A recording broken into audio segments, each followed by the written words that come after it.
त्रिदलं त्रिगुणाकारं त्रिनेत्रं च त्रियायुधं त्रिजन्म पापसंहारम् एकबिल्वं शिवार्पणम् त्रिशाखैर्बिल्वपत्रैश्च अच्छिद्रैः कोमलैः शुभैः शिवपूजां करिष्यामि एकबिल्वं शिवार्पणम् अखण्डबिल्वपत्रेण पूजितनन्दिकेश्वरे शुध्यन्ति सर्वपापेभ्यः एकबिल्वं शिवार्पणम् सालग्रामशिलामेकं जातु विप्राययोर्भयेत् सोमयज्ञमहापुण्यम् एकबिल्वं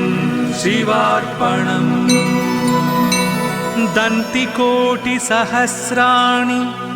वाजपेयशतानि च कोटिकन्या महादानम् एकबिल्वं शिवार्पणम् पार्वत्या स्वेदतोत्पन्नं महादेवस्य च प्रियम् बिल्ववृक्षं नमस्यामि एकबिल्वं शिवार्पणम्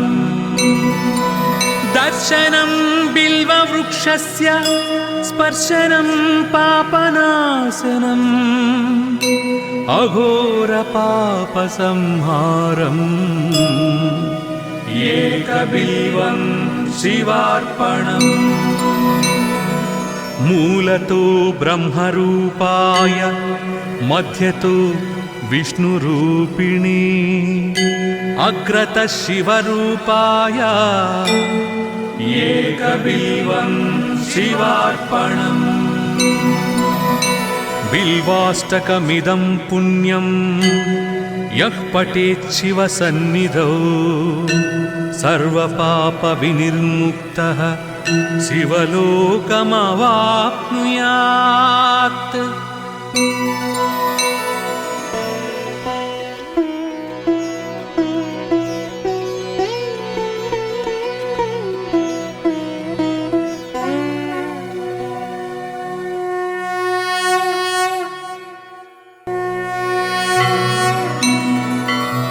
त्रिदलं त्रिगुणाकारं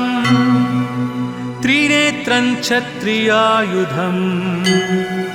त्रिजन्म पापसंहारम् एकबिल्वं शिवार्पणम् त्रिशाखैर्बिल्वपत्रैश्च अच्छिद्रैः कोमलैः शुभैः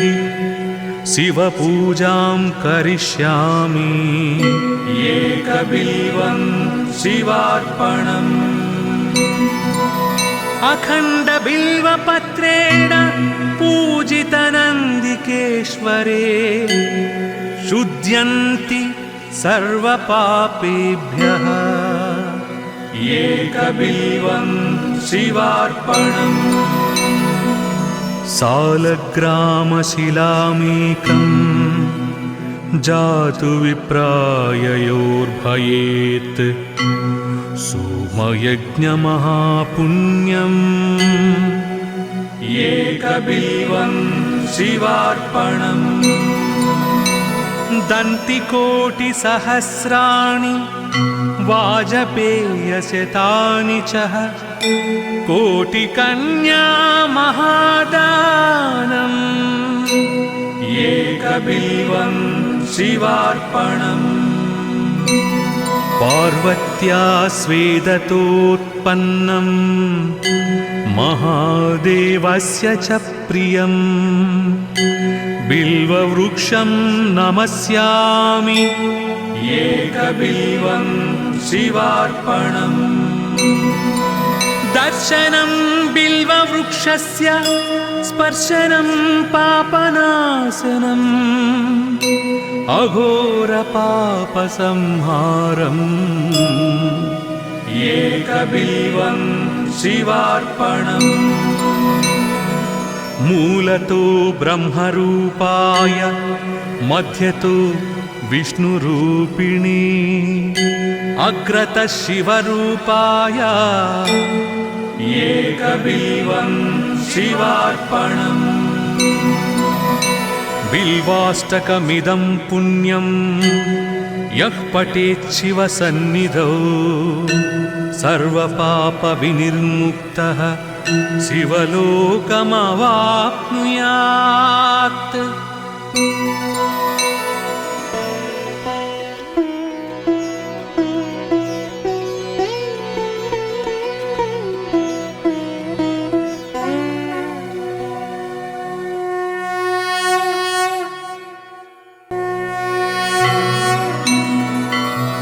त्रिदलं त्रिगुणाकारं त्रिनेत्रं क्षत्रियायुधं त्रिजन्म पापसंहारम् एकबिल्वं शिवार्पणम् त्रिशाखैर्बिल्वपत्रैश्च अच्छिद्रैः कोमलैः शुभैः शिवपूजां करिष्यामि एकबिल्वं शिवार्पणम् अखण्डबिल्वपत्रेण पूजितनन्दिकेश्वरे शुध्यन्ति सर्वपापेभ्यः एकबिल्वं शिवार्पणम् सालग्रामशिलामेकं जातु विप्राययोर्भयेत् सोमयज्ञमहापुण्यम् एकबिल्वं शिवार्पणम् दन्तिकोटिसहस्राणि वाजपेयशतानि च कोटिकन्या महादानम् एकबिल्वं शिवार्पणम् पार्वत्या स्वेदतोत्पन्नं महादेवस्य च प्रियं बिल्ववृक्षं नमस्यामि एकबिल्वं शिवार्पणम् दर्शनं बिल्ववृक्षस्य स्पर्शनं पापनाशनम् अघोरपापसंहारम् एकबिल्वं शिवार्पणम् मूलतो ब्रह्मरूपाय मध्यतो विष्णुरूपिणी अग्रतः शिवरूपाय एकबिल्वं शिवार्पणम् बिल्वाष्टकमिदं पुण्यं यः पठेत् शिवसन्निधौ सर्वपापविनिर्मुक्तः शिवलोकमवाप्नुयात्।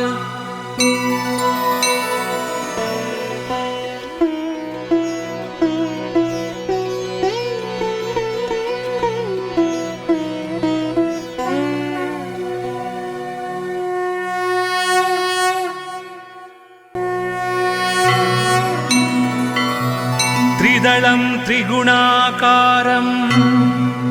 त्रिनेत्रं क्षत्रियायुधं त्रिजन्म पापसंहारम् एकबिल्वं शिवार्पणम् त्रिशाखैर्बिल्वपत्रैश्च अच्छिद्रैः कोमलैः शुभैः शिवपूजां करिष्यामि एकबिल्वं शिवार्पणम् अखण्डबिल्वपत्रेण पूजितनन्दिकेश्वरे शुध्यन्ति सर्वपापेभ्यः एकबिल्वं शिवार्पणम् सालग्रामशिलामेकम् जातु विप्राययोर्भयेत् सोमयज्ञमहापुण्यम् एकबिल्वं शिवार्पणम् दन्तिकोटिसहस्राणि वाजपेयशतानि च कोटिकन्या महादानम् एकबिल्वं शिवार्पणम् पार्वत्या स्वेदतोत्पन्नम् महादेवस्य च प्रियम् बिल्ववृक्षं नमस्यामि एकबिल्वं शिवार्पणम् दर्शनं बिल्ववृक्षस्य स्पर्शनं पापनाशनम् अघोरपापसंहारम् एकबिल्वं शिवार्पणम् मूलतो ब्रह्मरूपाय मध्यतो विष्णुरूपिणी अग्रतः शिवरूपाय एकबिल्वं शिवार्पणम् बिल्वाष्टकमिदं पुण्यं यः पठेत् शिवसन्निधौ सर्वपापविनिर्मुक्तः शिवलोकमवाप्नुयात्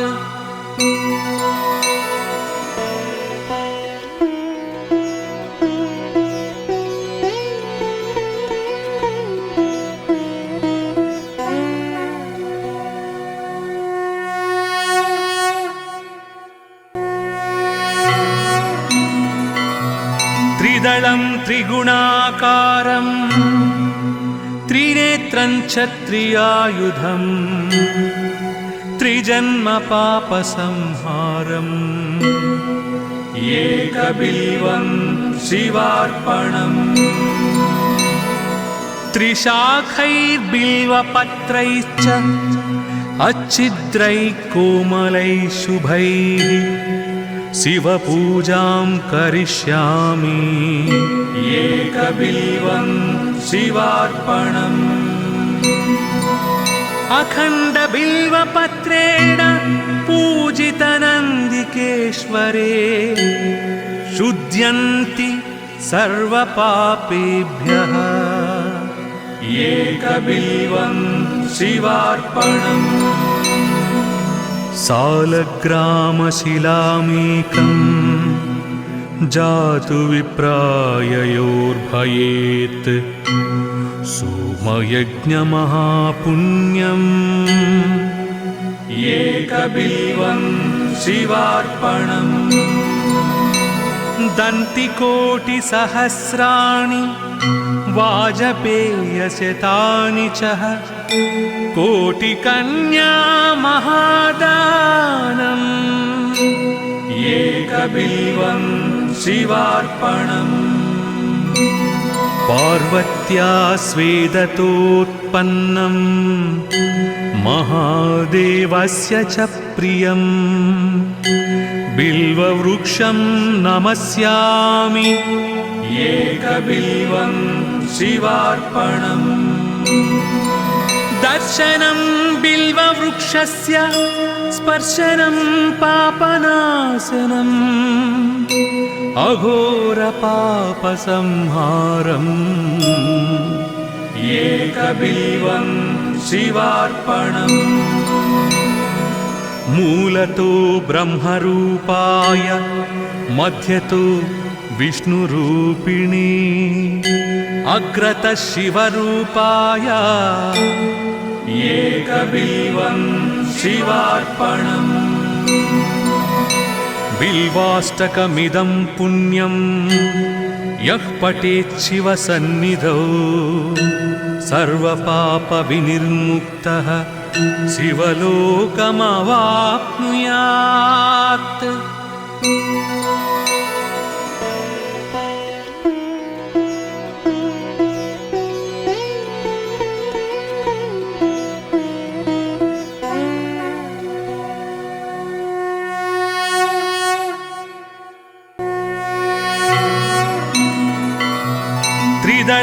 त्रिगुणाकारम् त्रिनेत्रं च त्रियायुधम् त्रिजन्म पापसंहारम् एकबिल्वं शिवार्पणम् त्रिशाखैर्बिल्वपत्रैश्च अच्छिद्रैः कोमलैः शुभैः शिवपूजां करिष्यामि एकबिल्वं शिवार्पणम् अखण्डबिल्वपत्रेण पूजितनन्दिकेश्वरे शुध्यन्ति सर्वपापेभ्यः एकबिल्वं शिवार्पणम् सालग्रामशिलामेकम् जातु विप्राययोर्भयेत् सोमयज्ञमहापुण्यम् एकबिल्वं शिवार्पणम् दन्तिकोटिसहस्राणि वाजपेयशतानि च कोटिकन्या महादानम् एकबिल्वं शिवार्पणम् पार्वत्या स्वेदतोत्पन्नम् महादेवस्य च प्रियम् बिल्ववृक्षं नमस्यामि एकबिल्वं शिवार्पणम् दर्शनं बिल्ववृक्षस्य स्पर्शनं पापनाशनम् अघोरपापसंहारम् एकबिल्वं शिवार्पणम् मूलतो ब्रह्मरूपाय मध्यतो विष्णुरूपिणी अग्रतः शिवरूपाय एकबिल्वं शिवार्पणम्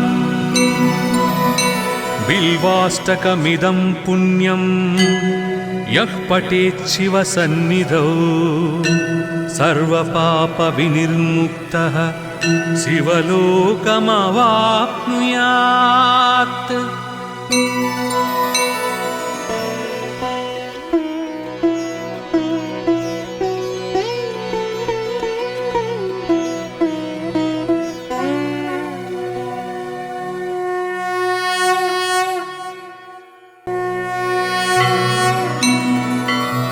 त्रिदलं त्रिगुणाकारं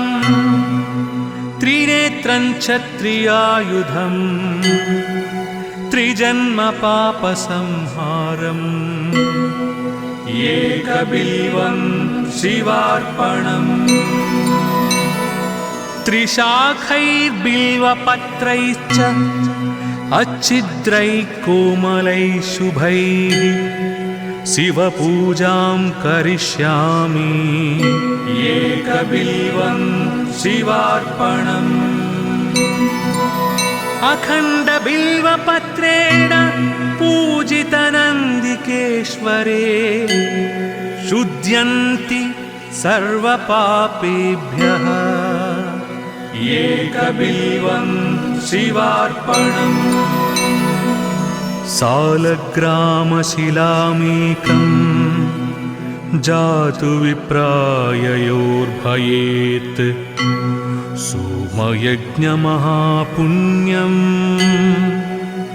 एकबिल्वं शिवार्पणम् दन्तिकोटिसहस्राणि वाजपेयशतानि च कोटिकन्या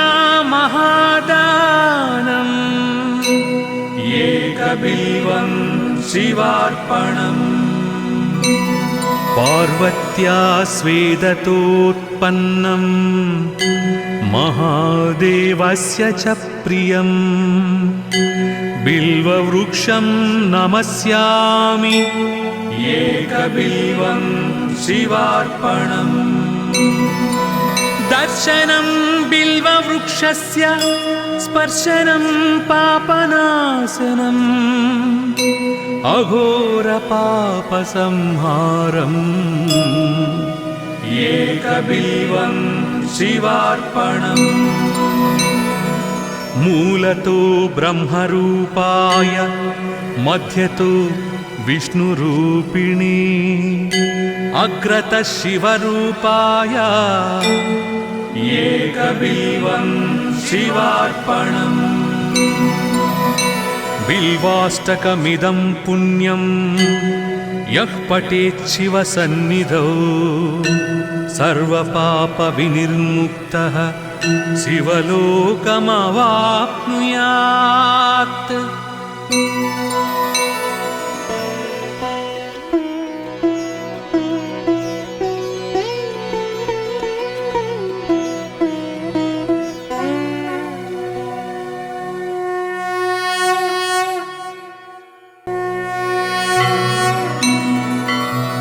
त्रिदलं त्रिगुणाकारं त्रिनेत्रं क्षत्रियायुधं त्रिजन्मपापसंहारम् एकबिल्वं शिवार्पणम् त्रिशाखैर्बिल्वपत्रैश्च अच्छिद्रैः कोमलैः शुभैः शिवपूजां करिष्यामि एकबिल्वं शिवार्पणम् अखण्डबिल्वपत्रेण पूजितनन्दिकेश्वरे शुध्यन्ति सर्वपापेभ्यः एकबिल्वं शिवार्पणम् सालग्रामशिलामेकं जातु विप्राययोर्भयेत् सोमयज्ञमहापुण्यम् एकबिल्वं शिवार्पणम् दन्तिकोटिसहस्राणि वाजपेयशतानि च कोटिकन्या महादानम् एकबिल्वं शिवार्पणम् पार्वत्या स्वेदतोत्पन्नं महादेवस्य च प्रियं बिल्ववृक्षं नमस्यामि एकबिल्वं शिवार्पणम् दर्शनं बिल्ववृक्षस्य स्पर्शनं पापनाशनम् अघोरपापसंहारम् एकबिल्वं शिवार्पणम् मूलतो ब्रह्मरूपाय मध्यतो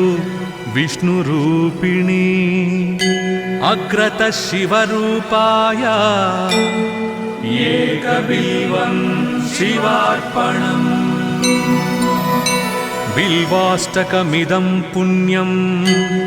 यः पठेत् शिवसन्निधौ सर्वपापविनिर्मुक्तः शिवलोकमवाप्नुयात्।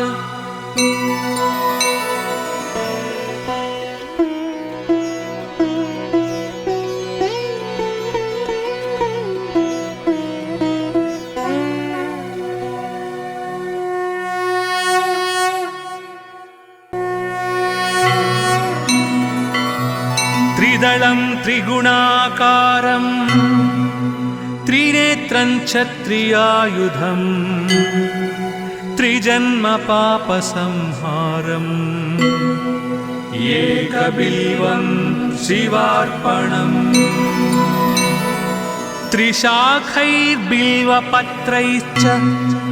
अच्छिद्रैः कोमलैः शुभैः शिवपूजां करिष्यामि एकबिल्वं शिवार्पणम् अखण्डबिल्वपत्रेण पूजितनन्दिकेश्वरे शुध्यन्ति सर्वपापेभ्यः एकबिल्वं शिवार्पणम् सालग्रामशिलामेकम्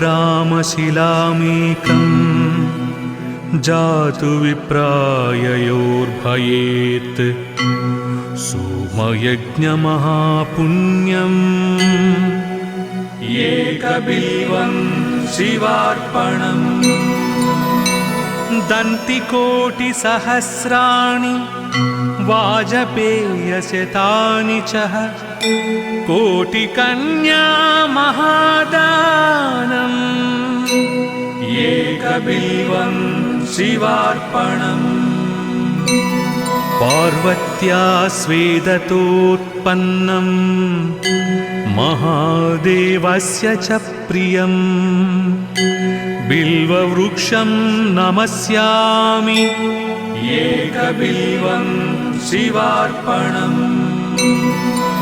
दर्शनं बिल्ववृक्षस्य स्पर्शनं पापनाशनम् अघोरपापसंहारम् एकबिल्वं शिवार्पणम् मूलतो ब्रह्मरूपाय मध्यतो विष्णुरूपिणी अग्रतः शिवरूपाय एकबिल्वं शिवार्पणम् बिल्वाष्टकमिदं पुण्यं यः पठेत् शिवसन्निधौ सर्वपापविनिर्मुक्तः शिवलोकमवाप्नुयात्।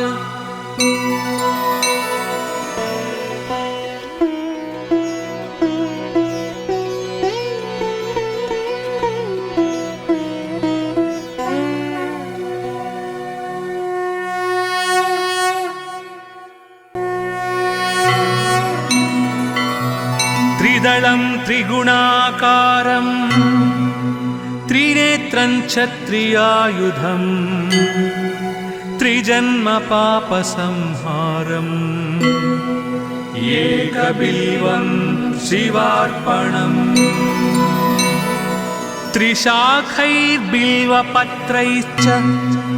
अच्छिद्रैः कोमलैः शुभैः शिवपूजां करिष्यामि एकबिल्वं शिवार्पणम् अखण्डबिल्वपत्रेण पूजितनन्दिकेश्वरे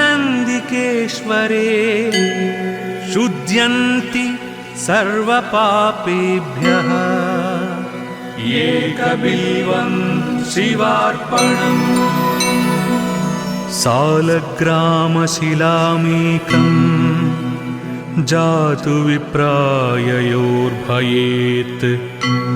सोमयज्ञमहापुण्यम् एकबिल्वं शिवार्पणम् दन्तिकोटिसहस्राणि वाजपेयशतानि च कोटिकन्या महादानम् एकबिल्वं शिवार्पणम् पार्वत्या स्वेदतोत्पन्नम् महादेवस्य च प्रियम् बिल्ववृक्षं नमस्यामि एकबिल्वं शिवार्पणम् दर्शनं बिल्ववृक्षस्य स्पर्शनं पापनाशनम् अघोरपापसंहारम् एकबिल्वं शिवार्पणम् मूलतो ब्रह्मरूपाय मध्यतो विष्णुरूपिणी अग्रतः शिवरूपाय एकबिल्वं शिवार्पणम् बिल्वाष्टकमिदं पुण्यं यः पठेत् शिवसन्निधौ सर्वपापविनिर्मुक्तः शिवलोकमवाप्नुयात्।